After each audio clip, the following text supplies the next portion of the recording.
시간에도 문해력 핵심은 사고력이다 라는 주제로 말씀드리고요. 그리고 메타 철학 수업의 특징에 대해서 말씀을 드리겠습니다. 혹시 메타 철학 교육 논술 들어보셨어요? 혹시 사고력 센터나 지혜의 숲 혹시 들어보셨어요? 다 이제 논술 프로그램이거든요. 저희가 대치, 분당 그리고 전국 각지에서 20여 년 동안 활동을 해왔는데도 잘 모르시는 분들이 많아요. 그래서 저희가 한우리처럼 이렇게 하나의 프로그램을 가지고 있긴 하지만 프랜차이즈 형태는 아니고요. 교재 중심의 교사 연합체입니다. 그래서 교사 세미나는 되게 열심히 하는데 이런 홍보나 마케팅 부분이 약해요. 그래서 많이 모르시는 분들이 많으실 거예요. 저는 지금 현재 분당 학원에 원장 직함으로 있고요. 그리고 판교에서 개인교사 활동을 많이 했었어요. 그리고 현재 분당에서도 수업을 하고 있습니다. 이렇게 동백에서 아이들을 만나게 될 수 있다고 생각하니까 굉장히 기대가 됩니다. 비트겐슈타인이 한 말이 있습니다. 언어의 한계가 세계의 한계다. 우리가 생각을 하는데 어떻게 생각을 하죠? 언어로 생각을 하죠. 그러니까 내가 생각할 수 있는 한계가 어디서 결정되느냐? 바로 언어에서 결정된다는 겁니다. 그래서 우리 아이들 이렇게 아까 영어 정말 놀랍잖아요. 정말 열심히 공부하고 있는데요. 그럼 우리의 언어, 사고에 기반이 되는 이 언어가 정말 중요한데 요즘 아이들 문해력이 어떤가요?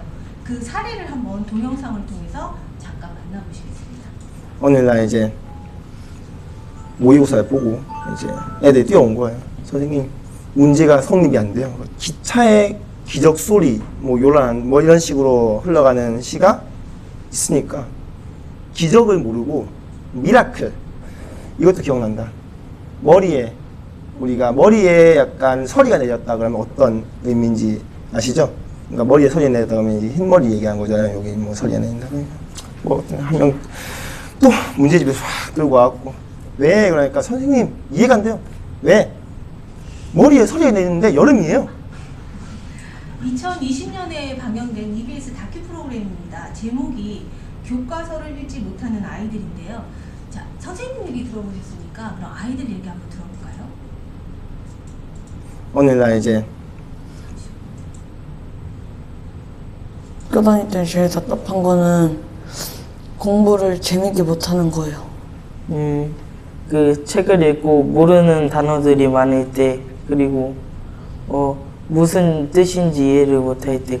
잘 안 읽고 중간중간 띄어서 읽는 게 좀 습성 같은 게 있어서 첫 문장을 봐서 그게 어려워버리면 제가 나머지 뒤에 푸는 게 살짝 어려워가지고 방법을 모르겠다. 방법을 모르겠다니 우리 아이들 정말 답답하겠죠. 역시 아이들도 언어의 문제, 어휘력의 부족 이런 걸 가장 많이 얘기를 하네요. 학교 다닐 때 제일 답답한 거는 학교 다닐 때 제일 기차의 기적 소리, 최근에 기적 소리 들어보셨어요? 자동차 경적 소리도 잘 안 내죠. 예, 소음 민원 때문에 그렇다고 하더라고요. 서리는 또 어떤가요? 저 어렸을 때 아이고 우리 아버지 머리에 서리 내셨네 이런 말 많이 들었는데 요즘은 서리 내리게 그냥 드나요? 바로바로 염색하죠. 예. 자, 그러니까 아이들이 이런 표현을 들을 기회가 거의 없습니다. 자, 그럼 다음 문제 한번 볼까요? 나는 여름에 고모댁에 놀러 갔다. 이 문장을 이해하기 위해서는 단순히 단어를 읽을 수 있는 것뿐만이 아니라 숨겨진 관계를 파악하는 능력이 필요합니다. 문장에 나와 있지 않은 할아버지가 선택지에 등장하니까 아이들은 어리둥절합니다. 나와 고모, 아빠와 고모, 할아버지 관계가 파악이 되어야지만 이 문장의 의미를 이해할 수 있습니다. 이런 능력을 우리는 추론 능력이라고 부릅니다. 그럼 다시 전문가의 이야기 한번 들어볼게요. 검사 결과 아이들에게서 공통적인 특징이 발견됐습니다. 전체적으로 학생들 이해를 확인해 볼 때 낱말 뜻을 모르는 경우가 너무 많은 거예요. 단어의 의미를 바탕으로 해서 이루어지는 추론이 굉장히 많은데 그것을 따라오지 못하는 거죠. 추론 능력이 떨어지게 되면 교과서를 읽을 수가 없게 되고 교과서를 못 읽으니까 교과 내용을 따라갈 수 없고 그것이 학습의 결손으로 이어지게 된다고 볼 수가 있죠. 그러니까 글을 이해하려면 어휘의 뜻을 이해하는 것뿐만이 아니라 단어의 의미를 바탕으로 추론이 이루어져야 되는데 그것이 잘 안 되고 있다는 얘기입니다. 그래서 정확히 문해하기 위해서는 사고력이 필요합니다. 검사 결과 아이들에게서 이렇게 한 번씩 더 누르네요. 자, 그러면 요즘 아이들이 사고력이 떨어지는 이유는 뭘까요? 네네, 감사합니다. 우리는 더 이상 모르는 것을 책을 찾아볼 필요가 없죠. 아이들 책을 안 읽는다고는 하지만 우리는 모르는 것을 책을 찾아보지 않아도 되는 그런 시대에 살고 있습니다. 유튜브에 찾아보면 다 나오고요. 그리고 챗 GPT는 어떻게 해요? 요약까지 해주잖아요. 그만큼 시대가 달라졌어요. 지식과 정보를 읽지 않고 보는 시대. 그런 시대를 살고 있습니다. 아니, 도대체 보는 것과 읽는 것 무슨 차이가 있길래 힘들게 읽어야 될까요? 뇌 과학적으로 설명하면 우리의 고차원적인 인지 기능은 요 이마, 뇌의 전전두엽에서 활성화된다고 하죠. 보는 것은 시각과 관련된 건 후두엽입니다. 그러니까 아이들이 계속 보기만 한다면 전전두엽은 활성화되지 않고 계속 후두엽만 발달시키고 있는 셈이 되는 거죠. 인지기능, 즉 사고력을 기르기 위해서는 전전두엽을 사용해야 합니다. 그럼 사고력은 어떻게 기를까요?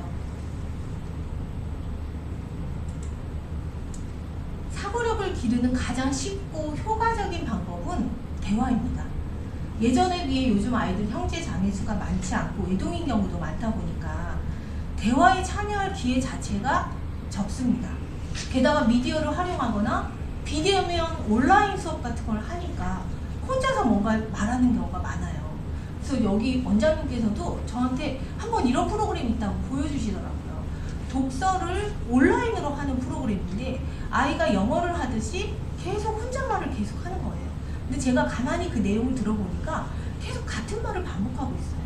같은 말을 반복하고 있어도 분량만 채워지면 이 아이가 정말 말이 늘었다 이렇게 생각을 하는 거죠. 그런데 메타 수업은 아이들이 함께 모여서 마음껏 대화합니다. 다른 논술학원과 가장 큰 차이점이 바로 여기 있는데요. 질문하고 토론하도록 합니다. 다른 사람이 제가 이야기를 하고 다른 사람의 이야기를 듣는 것. 아주 단순하지만 바로 이 부분에서 사고력이 길러집니다. 제가 초등학교 2학년 수업을 하는데 제가 질문을 좀 많이 하거든요. 제가 질문을 많이 하니까 아이가 그러는 거예요. 선생님, 바보예요? 왜 이렇게 모르는 게 많아요? 저한테 그러는 거예요. 자, 여기서 이 아이가 생각하는 질문이라는 게 뭔가요? 질문은 어떤 사람이 하는 거죠?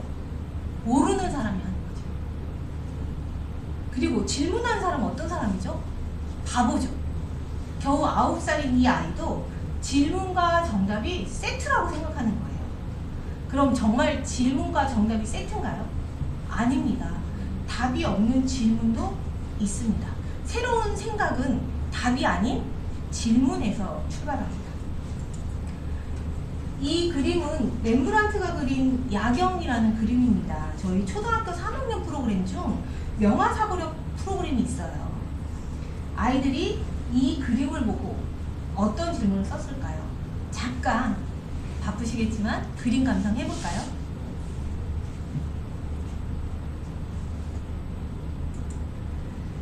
빛은 어둠을 싫어할까? 왜 빛에 대한 그림을 그렸을까? 왜 빛과 어둠이 있을까? 개는 왜 있을까? 북은 왜 있을까? 어린아이다운 천진함과 꼼꼼한 관찰력에 저절로 미소가 지어지시죠. 상담을 하면서 메타 수업 효과를 많이 물어보세요. 아이들 글이라던가 어떤 가시적인 효과를 보여주길 원하세요. 그럴 때 저는 아주 자랑스럽게 질문을 보여드립니다. 자, 이 질문을 보고 앞에 그림을 다시 한번 봐볼까요?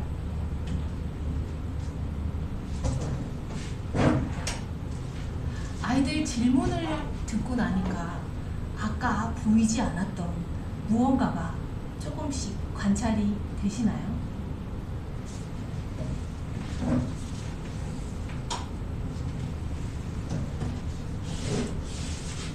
내가 빛과 같은 속도로 간다면 빛을 볼 수 있을까?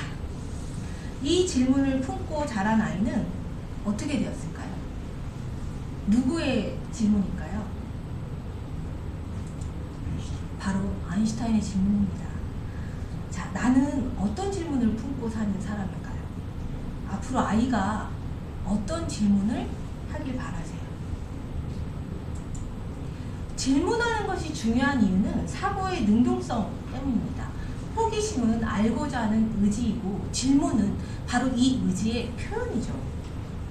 만약 우리 아이들이 정답과 오답이 있는 질문만 받는다면 사고의 능동성, 창의력이 길러질까요? 아이들이 글쓰기에서 가장 힘들어하는 부분이 어떤 건가요? 느낀 점 쓰기, 내 생각 쓰기 아닌가요? 우리도 여전히 어렵죠. 그래서 메타의 교재의 제시문을 아이들이 이렇게 읽고 받아들였을 때 궁금해하고 반문하고 질문합니다. 질문은 생각하게 하는 습관입니다. 이 과정을 반복하면 아이들이 생각하는 습관을 가지게 됩니다. 궁금증을 가지게 되는 순간 이건 뭐지? 내 생각, 내 의견이 피어납니다. 생각은 사실 말에 내면하죠.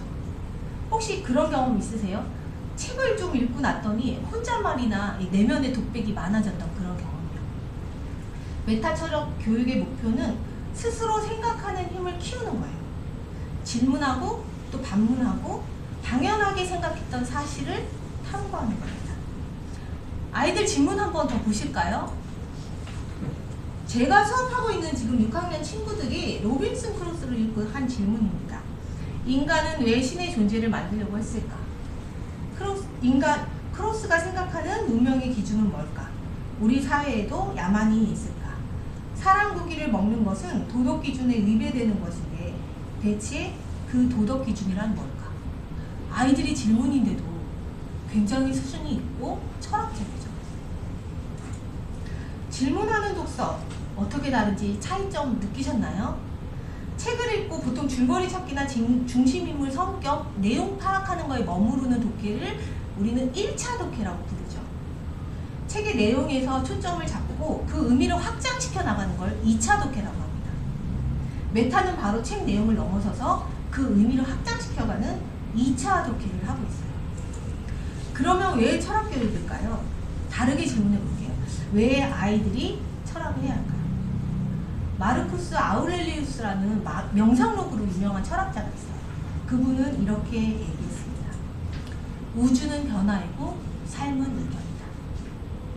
자기 의견이 있는 아이, 스스로 생각할 줄 아는 아이, 바로 철학 교육의 목표입니다. 교재 구성을 소개해 드릴게요.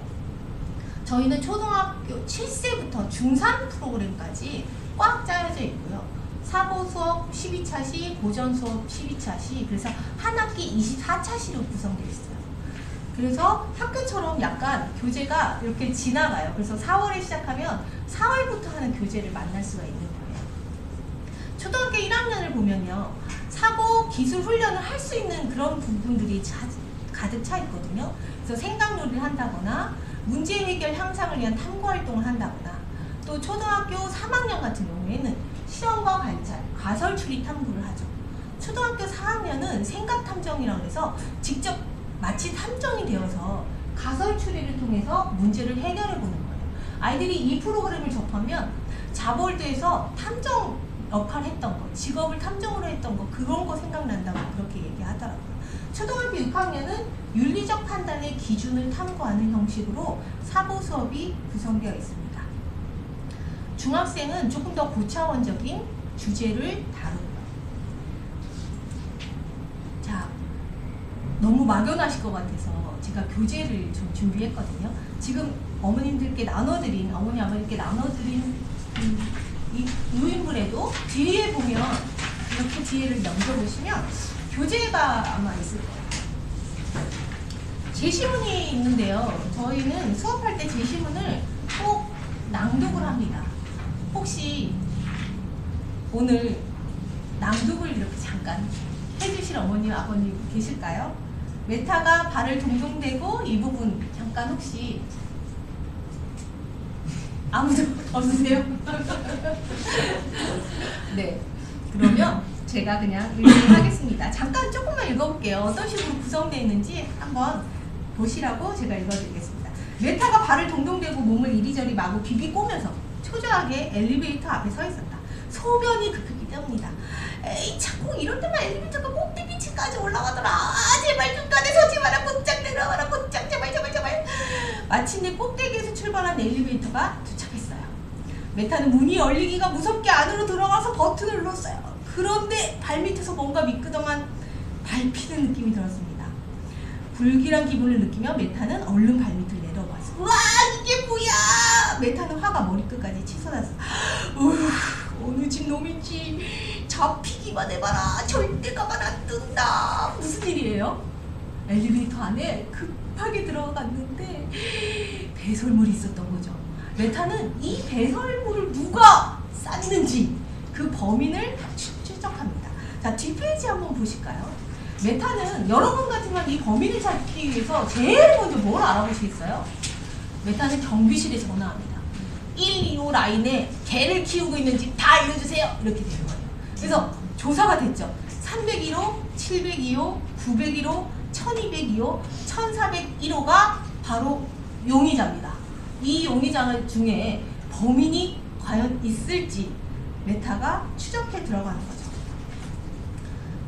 자, 다음 교재로 넘겨보시면, 자, 이렇게 아이들은 흥미진진하게 자기의 사례를 섞어서 낼 수 있는 그런 교재를 만나면서 질문을 합니다.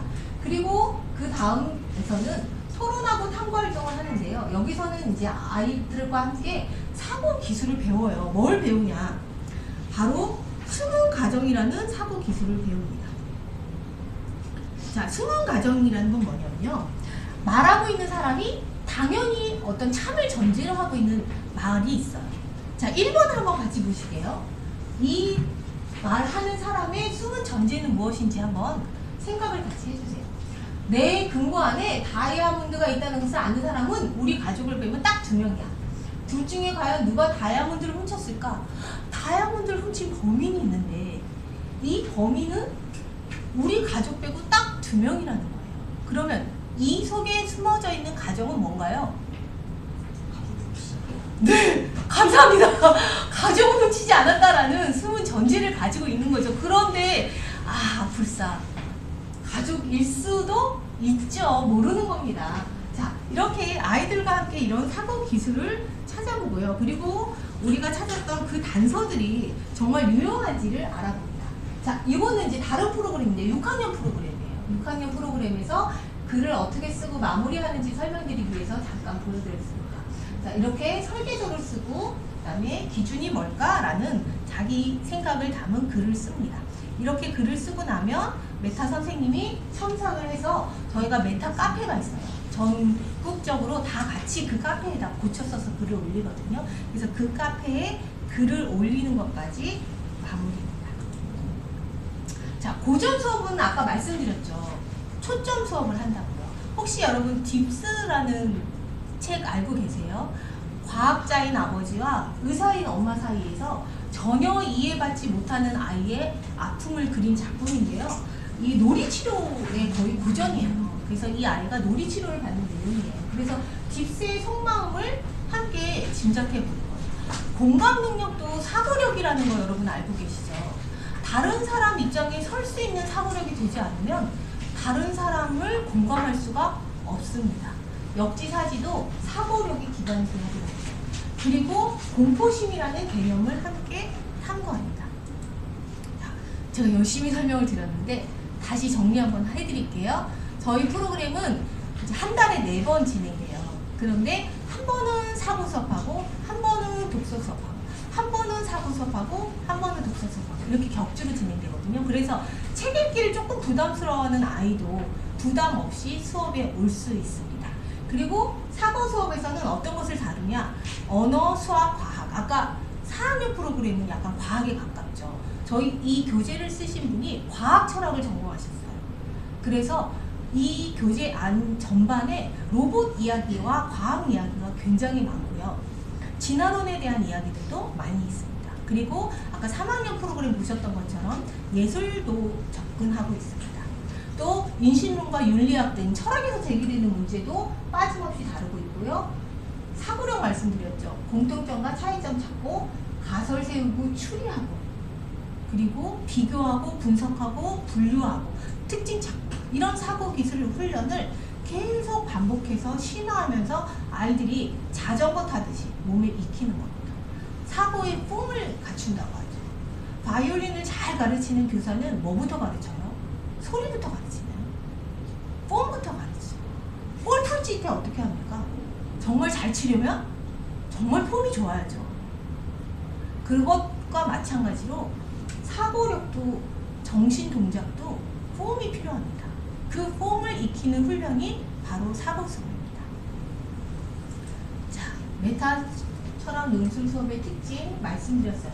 사고 수업, 독서 수업 번갈아 하고 토론 탐구 활동하고 글쓰기로 마무리합니다. 수업 진행 방식은 주 1회 2시간 진행돼요. 팀당 3명에서 6명이 주는데 이때 어머니 아버님의 도움이 너무 많이 필요해요. 왜냐하면 요즘 아이들이 많이 바쁘잖아요.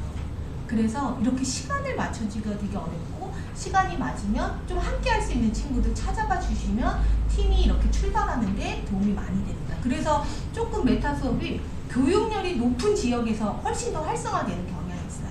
팀 수업의 중요성을 알고 프로그램이 중요한 것을 아시는 어머님들이 아이들을 이렇게 많이 꾸려와 주시는 거죠. 제시문 낭독하고 질문하고 토론하고 붙였습니다. 자, 불가피한 사정으로 결석할 경우에는 개별 보강 진행하니까 걱정하지 마세요. 자, 여기까지 빠르게 마쳤습니다. 자, 혹시 감사합니다. 질문 있으시면 네, 질문해 주세요. 선생님, 3월부터 여기서 수업을 진행하시는 거예요? 네, 제가 이쪽 옆에 교실을 하나 메타 수업 교실을 만들었어요. 그래서 샵이 요즘 유행이잖아요. 학원 안에 학원입니다. 그래서 이지스트 학원 안에 저희 메타 철학 논술 수업 방이 옆방에 있는 거예요. 영어를 가르치다 보니까 정말 사고에 기반이 되는 국어가 정말 중요하구나, 우리 언어가 정말 중요하구나 라고 생각하셔서 저에게 얘기를 해주셨어요. 그리고 아이가 있다 보니까 우리 아이도 좀 시키고 싶다라는 마음이 드신 것 같아요. 그래서 제가 이 샵인 샵으로 이 이지스트 학원 안에 들어오게 되었습니다. 선생님, 학년별로 시간표를 정해 놓으신 거예요? 아니면 팀을 짜가지고 없어. 오면은 프리하게 그래서 넣어주신 거예요? 정말 좋은 질문 해주셨어요. 그래서 사실은 이 시작할 때가 너무너무 좋은 찬스예요. 우리 아이한테 맞는 시간을 선정할 수가 있어요. 내가 그 시간에 하고 싶은데 이미 제가 수업을 하고 있으면 저는 몸이 하나니까 두 수업을 할 수가 없잖아요. 그런데 우리 아이가 수요일 언제가 좋다, 금요일 언제가 좋다, 그래서 이렇게 수소문 하셔가지고 2명만 일단 2명이라도 얼른 모아오시면 바로 시작할 수 있거든요. 그러면서 이제 그렇게 이제 픽스가 되면 그 다음에 충원하는 형식으로 진행될 거예요. 그래서 4학년 수업하고 싶은데 이 시간은 안 돼요, 이렇게 많이 문의해 주실 수도 있어요. 그러니까 시작할 때 내 아이에게 맞는 시간을 선정하시는 거 정말 추천드립니다. 네, 말씀해 주세요. 그 토론 수업 아까 네네. 하셨는데 그 이제 아이들마다 그런 어떤 개인 차가 있잖아요. 그쵸. 그런 건 어떻게 맞추시는지. 네, 성취도 차이가 분명히 있어요. 그런데 저희 수업이 사고 수업이다 보니까 어떤 걸 다루냐면요, 산타클로스는 존재할까? 이런 걸 다뤄요. 그러면 모든 아이들이 다 내가 산타가 없다는 걸요 언제 알았냐면요 이러면서 흥분해서 말을 하거든요. 모든 아이들이 다 가지고 있는 공통의 경험이 있는 거예요. 그러니까 그 경험에서부터 시작하기 때문에 어렵지 않아요. 물론 성취도라든지 아이들의 개별의 면면을 파악하는 건 되게 중요하죠. 그래서 제가 잠깐 말씀 놓쳤는데 사고력 검사 진행합니다. 아이들 수준이 어느 정도까지 와 있는지, 또 잘하는 건 뭔지, 보완해야 될 건 뭔지 긴밀하게 상담하고, 그리고 팀 안에서 그것을 어떻게 소화할지에 대해서도 상담 드릴 거예요. 토론의 형식은 폼이 있나요? 아니면 그냥 아이가 자유롭게 발표하는 형식? 교재를 중심으로 이루어져요. 아까 그 수문 과정 같은 경우에 어떤 아이의 주장을 듣고 그 주장의 이유도 듣고요. 그리고 또 다른 아이들이 저는 그렇게 생각하지 않아요. 그럼 그 이야기도 듣고 그것에 대한 이유도 듣고. 그래서 아이들끼리 이게 맞는 것 같은데 저게 맞는 것 같은데 저는 이 생각이에요, 이러면서 자연스럽게 활발한 토론이 이루어지는 그런 분위기입니다. 맞아요. 네. 네. 또 하나 좋은 말씀 해주셨는데, 말씀드리고 싶은 것은 사실 이 하나의 질문을 가지고 2시간을 쭉 이어간다는 게 어른도 어렵잖아요. 그래서 사고의 지구력이 굉장히 필요하거든요. 아인슈타인 같은 경우는 하나의 질문을 평생 가지고 갔다는 건 사고의 지구력이 어마어마한 거예요. 그런데 아이들이 처음에 오면 힘들어요. 1시간도 조금 이렇게 약간 산만해져요. 근데 이것도 정말 훈련입니다. 반복이고. 사고의 지구력이 정말 늘어나요. 그래서 7세 1학년, 2학년도 정말 2시간을 선생님 너무 짧아요 이렇게 얘기할 정도로 금방 지나거든요. 그리고 이게 능동적이라는 게 아이들로 하여금 그렇게 이렇게 싸우게 만들지 않아요. 재밌으니까. 네. 경쟁하는 그런 분위기